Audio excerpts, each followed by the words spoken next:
Good day, my friends. Unit 4, Analytical Trigonometry. Here we go. Last video we talked about the fundamental identities. Here they all are. Hopefully you wrote them down somewhere, or heck, feel free to even print this out. This is all of them right here. This is awesome. Now what we want to do in the next couple videos is use them. And there's several different things we could do with them. And this video is going to be quite simple. Actually, I think you're going to enjoy it, called Evaluating Trig Values. So what we're going to do is we're going to work on finding trig values. There's 6 trig values: sine, cosine, tangent, cosecant, secant, cotangent. We want to be able to find them using the identities. So let's just get right down to it. All right, so we want to use the information given below, and the identities, of course, to find all 6 trigonomic values for theta. Now, basically, I'm going to give you one of the trig values. As you see here, I'm giving you cotangent. Now, you actually should remember we've done problems like this before. For example, I've taught you the XYR method. So if you know cotangent, you automatically know x is radical 5, and you know that y is 7. And then, well, then you got to figure out, well, which one's negative? Is the x negative? Is the y negative? How do I know? Well, that is why it's so important that you know what quadrant you're in. And they're directly telling me that angle theta is between pi over 2 and pi, which is in quadrant 2. So in quadrant 2, x's are negative, y's are positive, so that automatically tells me the x is negative. And then, of course, you have to find r. Once you find r, you can literally find every one of the trig functions. But we're not going to do it that way. Another way I taught you is to draw a picture of angle theta. Even though I don't know what theta is, I could draw a picture of it.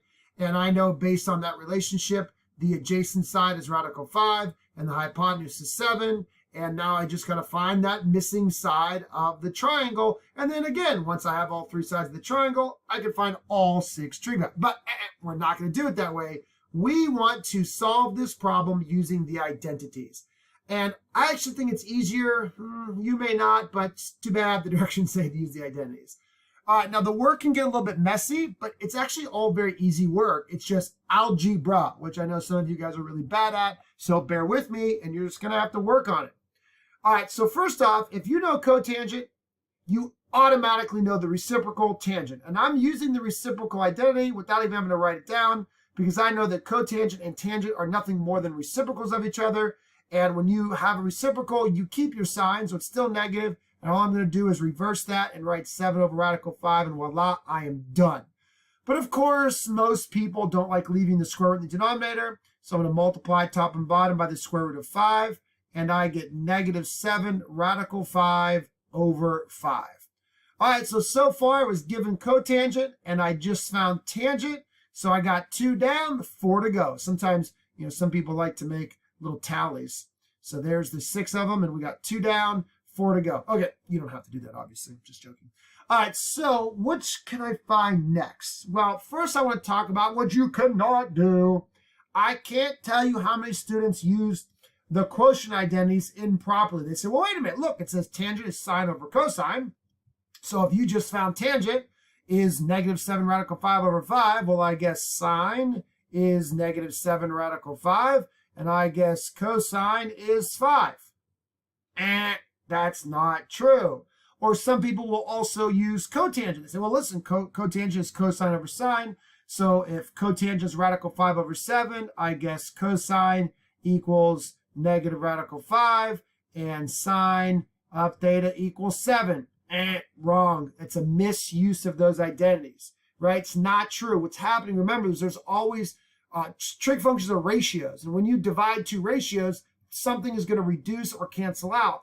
And when you find cotangent and tangent, which are ratios, right? Y divided by x, or better terms, if your radius is not 1, it's y over r divided by x over r. So those r's cancel out. So what you see is y over x, or x over y for cotangent, but it means that there's something else there that we're not seeing. So please don't make that mistake.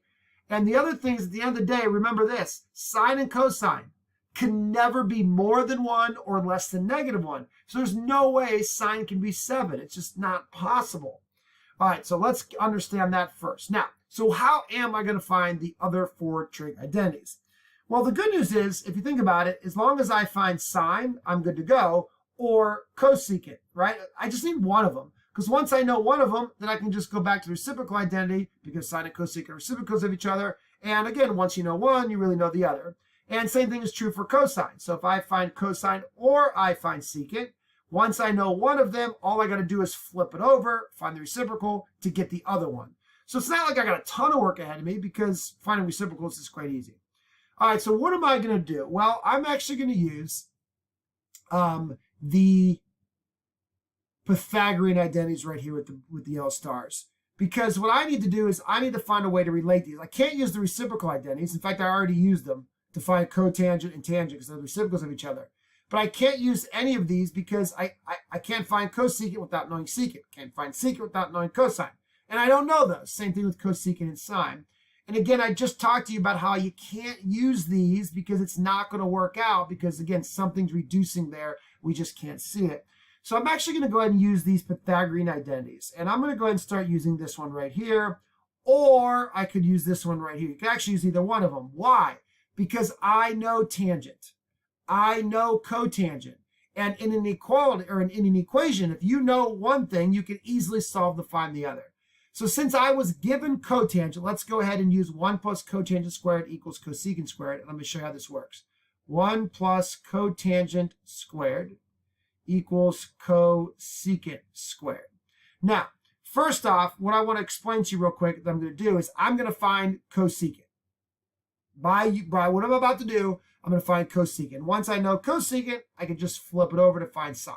So I'm going to essentially knock down two birds with one stone here. All right, so 1 plus, now again, it says cotangent squared, but I know what cotangent is. So I'm going to replace cotangent with negative radical 5 over 7. Notice the square is still there. It's cotangent, pause, squared. I'm replacing the cotangent with what it is equal to, negative radical 5 over 7. The square is still staying there. And of course, this equals cosecant squared. So now I just got to do a little bit of squaring. That's going to be 5 over 49. Hope everybody understands that. Anytime you square a negative, you automatically get a positive. Square root of 5 squared is 5. Square root of 7 squared is 49. Easy, easy, easy math. Now I got to add. Well, I'm going to treat 1 as 49 over 49 to give myself a common denominator.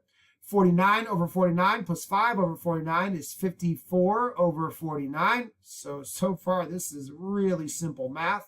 Hope you agree with me. And now I don't really want to know what cosecant squared is. I want to know what cosecant is. So of course, I'm going to take a square root. Now be very careful with this. 54 is 9 times 6. So that 9 is going to come out as a 3. So 3 radical 6. Always reduce square roots. And 49 is a perfect square. That's just 7. So there is cosecant. How easy was that? Now hold on a second. I'm in quadrant 2. Don't forget about what quadrant you're in. It's something that kids just lose track of and they forget. I'm in quadrant 2, and in quadrant 2, y's are positive. And so this cosecant is by definition 1 over y. Then it would need to remain positive. So cosecant is 3 radical 6 over 7. And it's going to stay positive because I'm in quadrant 2. Now, what about sine? Well, once you find cosecant, to find sine, all you got to do is flip it over. 7 over 3 radical 6. Honestly, I think you're okay with that answer, but most people are going to say, we don't like square roots and denominators. So when we go ahead and multiply by the square root of 6, we get 7 radical 6 over 18. Where am I getting 18 from? Radical 6 times radical 6 is 6 times the 3 makes the 18. So we get 7 radical 6 over 18 there for sine. All right, now I actually have several different things I could do to find cosine or secant.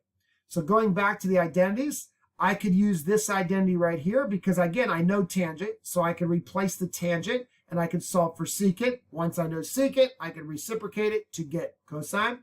Or I could actually now use this identity right here because I now know sine, and I can replace the sine, and then I can solve for cosine. So I got lots of options. It's really completely and honestly up to you. It all depends how you want to do the problem. I'm going to go ahead and I'll use the sine squared plus cosine squared equals 1 just to kind of show you something different to do here. All right, so I got sine squared of theta plus cosine squared of theta equals 1. But I'm going to replace the sine with, I find sine to be 7 radical 6 over 18. Don't forget the square. You're only replacing the sine. Cosine squared of theta equals 1. Now, squaring this is going to be a little bit tricky, so you might need a calculator. The denominator is pretty fairly easy. 18 squared is 324. Now on top, 7 squared is 49. Square root of 6 squared is just 6. So I have 49 times 6 in the numerator, which is 294. Plus cosine squared of theta equals 1. Now you should always try to reduce. I mean, come on, why would you not try to reduce fractions, especially when you get some big ugly ones that I don't want to deal with? So 294 divided by 324 does reduce. It reduces to 49 over 54. So I see 49 over 54 plus cosine squared of theta equals 1. Now this time I have to subtract that over. I'm going to subtract the 49 over 54 over. So I get cosine squared of theta equals. Now this time I'm treating 1 as 49 over 54 over 54, getting a common denominator, not a common numerator. That's not a thing. So 54 over 54 minus 49 over 54 is 5 over 54.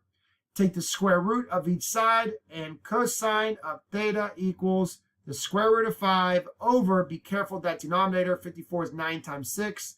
So the 9 comes out as a 3 radical 6. But hold on a minute, don't forget what quadrant you're in. We're in quadrant 2, and remember when you're in quadrant 2, cosines must be negative because x's are negative in quadrant 2. So I have to remember to tag on that negative. Can't tell you how many kids forget to do this. But of course, I don't like that square root of the denominator. So I'm going to multiply top and bottom by radical 6. And on top, I get negative radical 30. You are allowed to multiply square roots as long as they're both inside square roots. And the denominator, I get 18. Again, why? Because radical 6 times radical 6 is the 18. Or radical 6 times radical 6 is 6 times the 3 makes the 18. All right, then now to find secant, all I got to do is flip that over. So secant of theta equals negative 18 over radical 30. And once again, don't like that radical, so multiply top and bottom by radical 30. I get negative 18 radical 30 over 30. But don't stop yet, because the 18 and the 30 are both reducible. They're both divisible by 6. So I get negative 3 radical 30, all divided by 5. So negative 3 radical 30, all divided by 5. So that problem, again, the using the identities honestly should be really, really easy. The hard part is really just dealing with square roots and reducing fractions and all that fun stuff. All right, let's do one more. And I actually made this last one easier because I want you to see when there's no square roots how simple the math could be.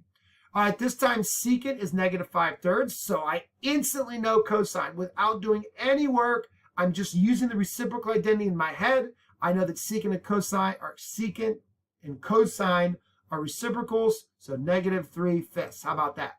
Now, this is going, you'll say, why the heck do I care that tangent's greater than 0? That helps me understand what quadrant I'm in. So let's talk about this for a second.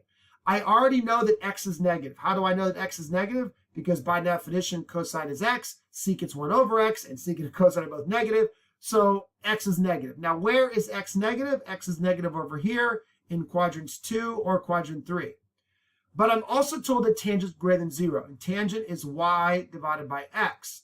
Therefore, I have to be in quadrant 2, because in quadrant 3, both x's and y's are negative. And if you divide two negatives, you get a positive. Well, wait a minute. I'm sorry. I misread the inequality.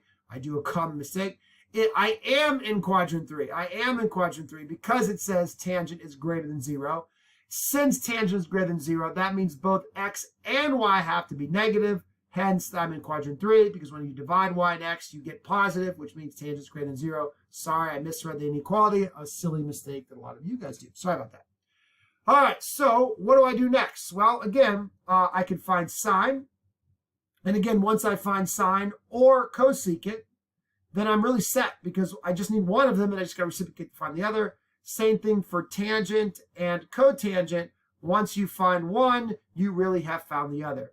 So let's go ahead and find sine first. And I'm going to go ahead and use the Pythagorean identity. Cosine squared of theta plus sine squared of theta equals 1.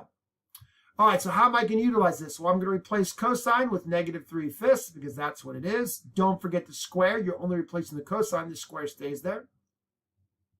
And negative 3/5 squared is 9 over 25, positive. And I'm going to subtract that over to the other side to solve for sine of squared. And be careful, I'm going to treat 1 as 25 over 25. So 25 over 25 minus 9 over 25 is 16 over 25. Take the square root, and this is what I was telling you earlier. This is where things work out so beautiful. That's going to be 4 over 5. No more square roots. 16 is a perfect, 25 is perfect, so 4/5. But wait a minute, what quadrant I'm in?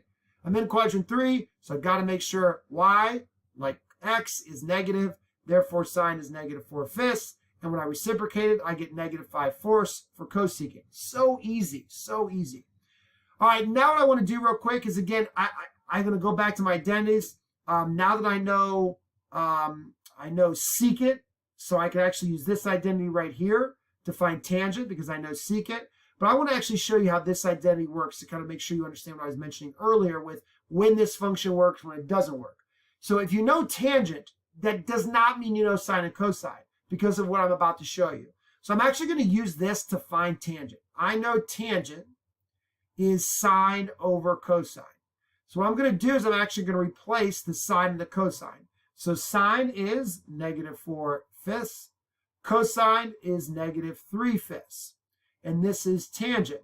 But look what happens here. And this is why if you know tangent, that doesn't mean you know sine and cosine. So you got to be very careful.